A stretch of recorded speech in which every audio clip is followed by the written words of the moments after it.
Dobar dan, dobrodošli u recepturu. Svi ponekad volimo pojesti dobar puding, a danas ću vam pokazati kako možete napraviti njegovu domaću varijantu. Po mojem mišljenju, to je najbolji puding kojeg sam probala, pa ga obavezno napravite jer sam sigurna da će se i vama dopasti. U veću posudu stavit ćemo 100 g šećera i dodati 60 g gustina.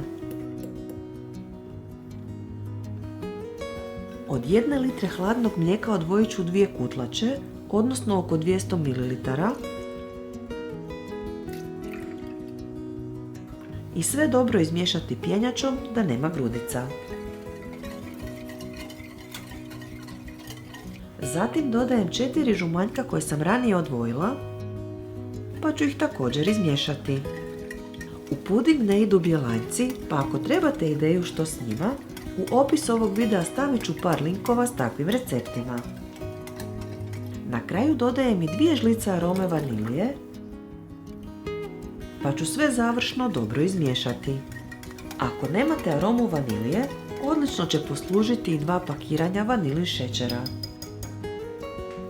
Ostatak mlijeka stavljamo kuhati, pa kad zakipi, mičemo ga s vatre. Ulit ćemo pripremljenu smjesu, kratko promiješati, pa vratiti na vatru.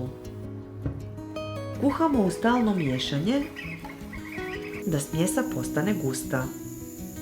Ako još niste, pozivam vas da zapratite naš kanal i tako podržite naš rad.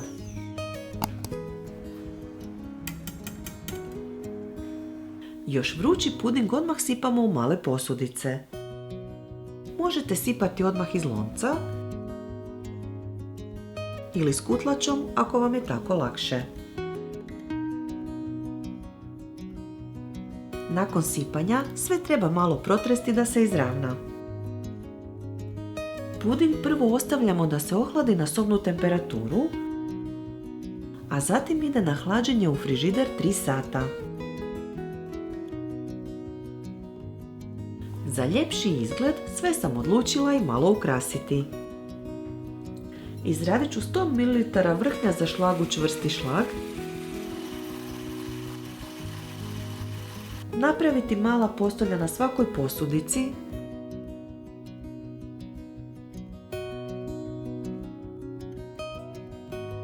i na svako staviti po jednu šećerenu višnju. Puding je spreman za posluživanje. Ako vam se dopao ovaj video, dajte nam like i ostavite komentar, te ne zaboravite zapratiti naš kanal i stisnuti zvonce kako bi dobili obavijesti o novim receptima. Sve naše recepte možete naći i na web stranici receptura.com. Bye!